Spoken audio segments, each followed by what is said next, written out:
Welcome to Roxy's Pinoy Stories. Magandang araw po, Miss Roxy. Pati na rin po sa inyong mga listeners. Medyo nahihiya po akong magkwento dahil hindi talaga ako sanay na ikwento sa iba ang buhay ko.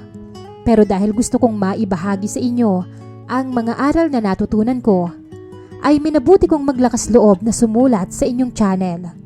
Kung sakaling mapili man po na mabasa ang kwento kong ito, ay maraming salamat po sa inyong channel at sa mga bumubuo nito. Ako nga po pala si Clara, 27 years old, isa po akong call center agent at may 2 anak. 17 years old pa lang po ako nung nagsama kami ng boyfriend kong si Mar. Masaya po ang naging buhay namin at masasabi kong hanggang ngayon ay wala akong pinagsisisihan sa mga desisyon ko. Si Mar po kasi yung tipo ng lalaki na hindi man perpekto pero gagawin niya ang lahat para hindi kami mahirapan ng mga anak niya. Minsan nga, dumarating pa sa punto na kahit hirap na siya, hindi niya pa rin hinahayaan na kami ang mag-adjust para gumaan ang pinagdadaanan niya. Ganun po siya ka-dedicated sa pag-aalaga sa amin, lalo na sa mga anak niya. Nandito na si Papa. Mabilis na lumabas ng kwarto ang mga anak ko at sinalubong ang ama nila na kapapasok lang ng bahay. "Oh, dahan-dahan sa pagtakbo, baka madapa kayo," paalala ko. Naku, miss na naman ako ng mga dalaga ko. Tuwang-tuwang wika ni Mar. Inilabas niya mula sa likod niya ang isang box ng donut. Dahil sweldo ni Papa, may donut ang magaganda kong dalaga. Pagdating talaga sa pagkain, hindi kayo paawat eh. Sambit niya pa. "Oh, bunso, anong sasabihin kay Papa? Binilhan niya kayo ng donut?" Tanong ko. Nako, ang mga apo kong malalakas kumain. Pagkain talaga palagi ang katapat ko. Tatawa-tawang sabi naman ng kanilang lolong si Roberto na ama ni Mar habang papasok siya ng bahay. "Oh, mga anak, bigyan niyo si Mama at si Lolo ha? Para sa ating lahat yan." Naku Mar, good luck na lang talaga kung may matitira pa dyan sa atin. Tatawa-tawa namang sabi ko. "Hayaan nyo na mga bata eh. Mahilig talaga yung mga yan sa matatamis." Nakangiting wika pa ni Tay Roberto. Gaya ng dati ay masaya kaming naghapunan ng gabing yon. Sa amin po nakatira si Roberto. Naghiwalay po kasi sila ng asawa nito at napagdesisyonan na ibenta na lang ang dati nilang bahay. Umuwi ng Visayas ang biyanan kong babae at tanging siya na lang ang natira dito sa amin. Madali lang naman po siyang pakisamahan, kaya wala rin akong reklamo. At isa pa, mas gumagaan na ang mga trabaho ko kapag nandito siya dahil palagi niya kaming inaasikaso. Medyo mahirap man ang buhay namin, pero kinakaya dahil 2 kaming mag-asawang kumakayod at tinutulungan naman kami ni Roberto sa pag-aalaga sa mga bata. Dati po siyang secure. Pero mula nung maghiwalay sila ng kanyang asawa, ay pumirmi na lang ito sa bahay. Pero ayos lang yon dahil nasisiguro naming palaging may tao ang bahay. "Clara, mamaya pag umalis ka yung tanghalian mo nandiyan sa may lamesa. Huwag mong kalilimutang dalhin. Tapos ito yung tumbler mo. Ginawan ko kayo ng mangga na binlender ko. Tapos ginawa kong shake. Nandiyan rin, baunin mo. May gatas yan." Bili niya habang naggagayak ako. "Opo, thank you po. Kayo na po ang bahala dito sa mga bata ha? Tsaka yung pambili po ng hapunan mamayang gabi, iniwan ko po sa taas ng ref. Kayo na po siguro ang bahalang mag-isip kung anong ulam no?" Tanong ko. "Naku, walang problema. Marami pa naman tayong rekado dyan sa ref. Kahit huwag ka nang mag-iwan ng pera. Baka wala ka ng pamasahin yan." Pag-aalala niya. "Naku, wala hong problema sa akin. May pera pa po ako. O sige na ho, dadalhin ko na po itong mga pabaon ninyo. Salamat po." Yumakap ako sa kanya at tsaka humalik sa pisngi bago umalis. Siguro, weirdo sa iba pero para sa akin na lumaking walang ama, ang pagdating niya sa buhay ko ang isa sa mga pinakamagandang nangyari sa akin. Dahil kasi sa kanya ay naranasan ko ang kalinga at pagmamahal ng isang ama. Swerte pa na napaka-hands-on niya sa amin at talagang hindi kami pinababayaan. Almost perfect po ang buhay ko kung titignan. Siguro, ang nakikita na lang nakapintasan ng iba ay ang pagiging mahirap namin. Minsan kinakapos sa salapi, nawawala ng budget, at minsan talagang nagigipit. Pero sa totoo po niyan, hindi lang po yun ang problema ng pamilya namin. Dahil meron din kaming mga pinagdadaanan na hindi nalalaman ng ibang tao. Mahal ko, nasaan ka, Clara? Susuray-suray na pumasok si Mar ng bahay. Mar, ano na namang nainom mo't ba't ganyan ka na namang maglakad? Wala ka na namang direksyon. Lasing ka na naman ba? Tanong ko. Clara, lalabas muna ako ha. Dito muna kayo. Pupunta lang ako dun kina paring Jason. Iinom lang kami, binyag ng anak niya eh. Kaagad na kumunot ang noo ko. Iinom? Eh hindi ka na nga makapaglakad ng maayos tapos iinom ka pa? Sino bang kasama mo? Magdadrive ka pa ng motor. Aba Mar, papadilim na oh. Yung lakad mo nga hindi na malaman kung saan papunta yung mga paa mo. Tapos aalis ka pa. Mamirmi ka na dito. Tama na. Sigaw niya. Isang sentence pa lang yung sinasabi ko. 500 ka na. Armalite ka ba? Ako Mar, huwag mo akong pinipiloso po ha. Nakikipag-usap ako ng maayos sa'yo. Huwag ka nang umalis. Hindi ako nakikipagbiruan. Ako? Itinuro niya ang sarili niya. Hindi rin ako nakikipagbiruan sa iyong babae ka. Binyag ng anak ng kaibigan ko. Minsan lang bibinyag ang tao sa buong buhay niya tapos hindi pa ako pupunta. At minsan ka lang ding mabubuhay, Mar. Paano kung maaksidente ka? Basta, walang aalis, dito ka lang. Ulit ko. Bumibilis at lumalakas na rin ang tunog ng paghiwa ko sa repolyo sa chopping board pero mukhang hindi pa rin yun gumagana sa kanya. Basta. Aalis ako. Wala kang magagawa. Susunduin ako ni paring Henry dito. Paala ka dyan. Wala nga akong nagawa nung sunduin siya ng kumpare niyang si Henry at umangkas siya sa single nitong motor. Miss Roxy, mabait naman po talaga si Mar. Wala akong masabi sa kanya. Pero kapag nalalasing parang nag-iibang tao siya. Hindi ko alam kung ilang demonyo ang sumasalib sa kanya at hindi ko na siya makilala. Ilang beses na nga siyang tumumba sa motor kapag lasing, kaya hindi ko mapigilan na hindi na siya payagan, lalo na at nakainom na. Hindi po gaya ng iba na nananakit ang asawa kapag lasing. Ako po ni minsan, hindi ako pinagbuhatan ng kamay ni Mar. Kaso ang problema po kapag lasing siya, ay sobrang sakit niyang magsalita. Lalo na kapag hindi nasusunod ang gusto niya. Dapat kung ano man ang sabihin niya, ay iyon. At yun lang ang masusunod dahil kung hindi, kung ano-anong masasakit na salita at matitinding mga pangiinsulto ang maririnig mo sa kanya. Hindi ko po makakalimutan nung minsan na sinabihan niya kung pinakasalan niya lang ako dahil wala siyang choice. Pinakasalan niya lang daw ako kasi nakipag-break sa kanya yung first love niya at ako na lang daw yung babaeng tatanggap sa kanya. Hindi ko alam kung saang lupalop niya nakukuha yung mga pinagsasabi niya kapag lasing siya. Ako lang ang nag-iisang girlfriend niya, kaya hindi ko maintindihan kung saan niya nakukuha ang mga yon. Pero kahit na ganoon, masakit pa rin, Miss Roxy. Sabihan ka ba naman ng asawa mo na minahal ka lang niya at pinakasalan dahil wala siyang choice? Sa dami ng pinagdaanan namin sa buhay, ganoon ang sasabihin niya sa akin. Kaya minsan, mas pinipili ko na lang na manahimik. Kung hindi siya makikinig sa pagsaway ko, ay bahala na lang siya. Pero hindi ko akalain na yun din po ang magdadala ng pinakamalaking dilubyo.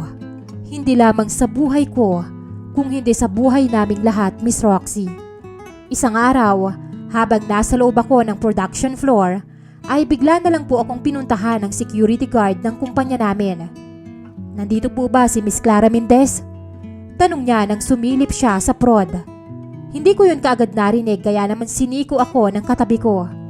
Hoy Clara, tawag ka ni Manong Guard. Lagot ka. Anong ginawa mo ha? Pananakot niya pa sa akin pero tinawanan ko lang siya.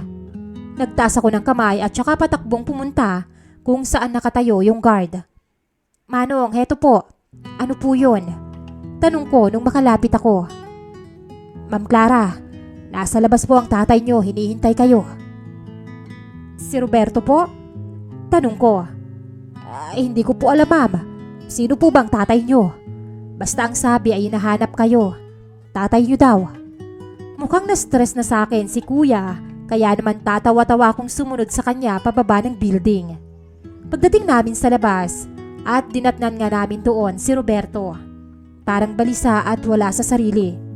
"O, tay, bakit po kayo pumunta rito? May nangyari po ba?" Tanong ko. Kasi hindi niya maituloy-tuloy ang sasabihin niya at paulit-ulit siyang naglalakad ng pabalik sa kinaroroonan ko, kaya lalo akong naguluhan at kinabahan. "Ano po ba yun? Sabihin niyo na po sa akin." "Kasi Clara, si Mar." Naputol na naman ang sasabihin niya. "Na paano po si Mar? Day off niya po ngayon, di ba? Kasama niyo po siya sa bahay, hindi po ba?" "Ayun na nga iha kasi umalis siya. Uminom siya kasama ng mga barkada niya. Tapos may nagpunta sa bahay kani-kanina lang. Ang sabi na aksidente raw si Mar." "Ano po?" Napasigaw ako at wala na akong pakialam kung magtinginan sa akin ng ibang tao. Paano pong naaksidente? Nasugatan po ba siya? Siguro naman po hindi malala. Buhay pa po ba siya? Kinakabahan ako at iba ang pakiramdam ko sa mga nangyayari. "Nasa ospital siya, iha. Pinuntahan na kita kasi malala ang kondisyon niya. May tumusok na bakal malapit sa puso niya. Kaya nasa emergency room siya ngayon." Hindi ko na napatapos pa siya. Mabilis akong tumakbo papunta sa sakayan ng tricycle at sumunod naman siya. Sumugod kami ng ospital at pagdating namin doon ay hindi ko man lang nakita si Mar. Nasa loob na siya ng emergency room at hindi na ako pwedeng pumasok. Iyak kami ng iyak sa labas ng emergency room at hindi malaman kung ano ang gagawin. Dahil sa isang iglap ay mawawala sa akin ang taong matagal kong minahal. Ang taong pinag-alayan ko ng buong buhay ko. Opo, Miss Roxy, noong araw rin na yon, binawian ng buhay si Mar. Masyadong malapit sa puso niya yung tumarak na bakal, kaya maraming ugat niya rin ang napinsala noon. Sa gitna ng pagdadalamhati naming mag-iina, si Roberto ang nakasama namin. Siguro dahil kita niya ang paghihirap ko, ay naghanap na rin siya ng trabaho para makapagpahinga ako sa bahay. Matagal-tagal din po akong hindi nakapagtrabaho, Miss Roxy. Mabuti na lang at meron din kaming ipong mag-asawa na siyang ginamit naming emergency fund ng mga anak ko. Nung mga panahong yon, hindi ako makapagtrabaho. Si Roberto naman po ay bumalik bilang isang security guard, kaya malaki rin ang naitulong niya sa mga gastusin namin. "Oh, Clara, nandito ang baon yung 3 ha. Mamaya maaga naman akong uuwi. Kaya ako ang mag-aasikaso ng hapunan. Ikaw kung may lakad kayo ng mga kaibigan mo, sumama ka. Walang problema sa akin." Bilin niya bago siya umalis. "Maraming salamat po sa inyo. Sige po, mauuna na po kami. Ihahatid ko pa po sila sa eskwela nila. Mag-iingat din po kayo sa trabaho, ha?" "O sige na, mauna na kayo. Mag-iingat kayo, ha?"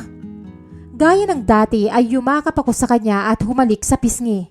Kahit papano ay nagiging magaan ang buhay dahil kasama namin siya. Kasabay ko sa pagpasok sa trabaho ang kaibigan kong si Jessa na naghihintay sa akin sa labas. "Uy, Clara, yun ba yung asawa mo?" Tanong niya. Bago lang kasi sa trabaho namin si Jessa at kalilipat lang din niya dito sa lugar namin, kaya wala pa siyang alam na masyado sa buhay ko. "Baliw, hindi. Ama yun ang asawa ko." Wika ko. Hanggat maaari, iniiwasan ko muna talaga ang mga usapan tungkol kay Mar dahil hindi ko pa rin talaga kinakaya ang sakit at lungkot, Miss Roxy. "Ah, ganun ba? Akala ko asawa mo eh. Hinalikan mo kasi sa pisngi." Kamot ulo niyang sabi. "Bakit? Hindi ka ba humahalik sa pisngi ng mga magulang mo?" Tanong ko. "Sa magulang ko, oo. Pero sa biyenan ko, hindi. Lalo na sa lalaki. Ang weird nyo naman." Wika niya. Dahil sa sinabi ni Jessa ay nagsimula akong mapaisip, Miss Roxy. Para sa akin, isa lang naman yung gesture ng pagmamahal ko sa kanya at pagpapakita na mahalaga siya sa akin. At hindi rin naman siya nagreklamo kaya para sa akin, okay lang naman yon. Wala rin naman kasing sinabi ang asawa ko sa akin nung buhay pa siya. Natutuwa pa nga siya kasi ang sweet ko raw sa tatay niya. Lumipas po ang 5 taon. Lumaki na ang mga anak ko. Pero kami ni Roberto ay pareho pa rin. Nasa isang bahay pa rin kaming lahat at pareho pa rin kaming nagtatrabaho habang nag-aaral ang mga bata. Miss Roxy, hindi ko po alam kung may makaka-relate sa akin dito. Pero kung meron man, sana po ay mag-iwan sila ng komento para mabasa ko yun at malaman ko kung meron ding mga taong katulad ko. Kasi Miss Roxy, sa paglipas ng panahon, parang hindi ko na po makita ang kaibahan ni Mar kay Roberto. Pakiramdam ko po ay kasama ko pa rin si Mar dahil sa tatay niya. Siguro nga po dahil mag-ama sila ay napakarami nilang similarities. Ang pagkakaiba lang, mas matured si Roberto at walang bisyo. Siyempre, dahil na rin po sa katandaan, mas gusto na lang niya ang nagpapahinga sa bahay kaysa bumarkada pa. Pero halos lahat po talaga, hanggang sa mannerism nila, sa boses at sa pananalita ay magkapareho sila. Kaya naman, dumating ang araw na napalapit na po ang loob ko sa kanya. Hindi bilang ama ng asawa ko, kung hindi bilang isang lalaki. At Miss Roxy, hindi ko po akalain na ganun din pala siya sa akin. Pero hindi po yun naging madali. Dahil nung una ay ako ang umamin sa kanya. Pagkatapos ay matagal niya akong iniwasan. Siguro umabot din yun ng 2 buwan na pagdistansya niya sa akin. Pero kalaunan ay hindi niya rin natiis. At ganun na nga po ang nangyari, Miss Roxy. Siya po ang pumalit kay Mar bilang kapareha ko. Halika na rito habang wala pa yung mga bata. Sandali lang naman eh. Pilit ko siyang hinihila papasok ng kwarto. Ano ka ba? Mag-aalas 4 na. Lalabas na rin sila niya ng eskwelahan. Mamayang gabi na lang. Pagtanggi niya. Ano ba naman yan? Kahapon nga wala na. Tapos ngayon wala pa rin. Ang tumal mo naman. Sumasakit na ba yung tuhod mo? Birong tanong ko sa kanya na ikinatawa niya. Baliw ka talaga, Clara. Baka nga kasi makita tayo ng mga bata. Pero kung talagang mapilit ka, sige na nga. Ay nako, ang hirap pala kapag mas bata ang partner. Napaka-energetic. Tatawa-tawa niyang sabi. Nasa kalagitnaan kami ng kasiyahan naming pareho nang biglang dumating ang mga anak ko. Ma, nandito na po kami.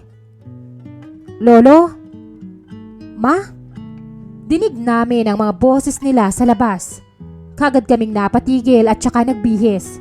Paglabas namin ng kwarto ay nagulat ako nang nasa bungad mismo ng pintuan ang parehong anak ko. Ma, bakit nandyan kayo sa kwarto ni Lo? Tanong ng bunso. Ang panganay namin ay tulala lang at nakatitig kay Roberto. Ano, wala yun apo. May hinahanap lang kami ng mama nyo. Palusot ni Roberto. Lumakas ang kabog ng dibdib ko nang tingnan ako ng masama ng anak ko. Hindi man siya nagsalita, pero ramdam ko na meron siyang kinikimkim at meron siyang iniisip na hindi maganda tungkol sa amin. Lumipas ang mga araw. Akala ko ay mawawala na yun at hindi na napag-uusapan pa. Pero nagulat na lang ako nung biglang sumukod sa bahay ang kapatid ni Mar. Clara! Clara! Tay! Buksan niyo tong pinto. Alam kong nandyan kayo. Pasigaw ang pagtawag niya sa amin at napakalakas ng pagkabog niya sa pinto. Hindi na po yun katok, kundi talagang pagkabog na. Teka, si Eva ba yun?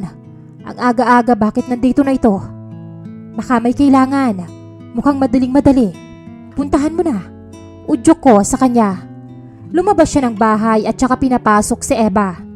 Nagulat ako nung pumasok siya ng mabilis ang mga hakbang.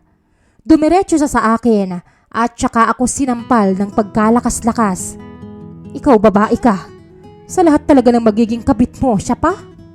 Hindi ka ba nangingilabot? Malakas niyang sabi. Ano?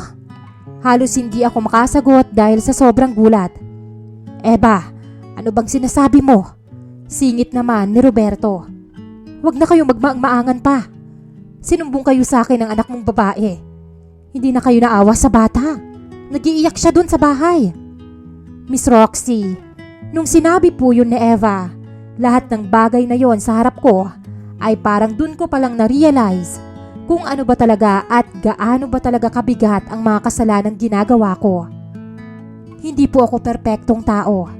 Malaking pagkakamali po ang nagawa ko, pero sinikap ko pong itama ang lahat. Nakipaghiwalay po ako kay Roberto. Bagay na hindi naman niya tinutulan. Umalis siya sa bahay namin, pero patuloy pa rin siya sa pagtulong sa amin pagdating sa financial. Pagkatapos ay bumawi po ako sa mga anak ko. Miss Roxy, sana itong kwento ko ay magsilbing paalala sa lahat na kahit na anong mangyari, ang bawal na pag-ibig ay hindi makakabuti sa kahit na kanino. At sa lahat ng mali nating ginagawa, siguraduhin natin na maitama natin ang mga ito hanggat kaya at hanggat may pag-asa pa. Dito ko na po tatapusin ang sulat ko, Miss Roxy. Sana po ay may natutunan at natuwa po ang inyong mga listeners. Maraming salamat po at lubos na gumagalang. Clara.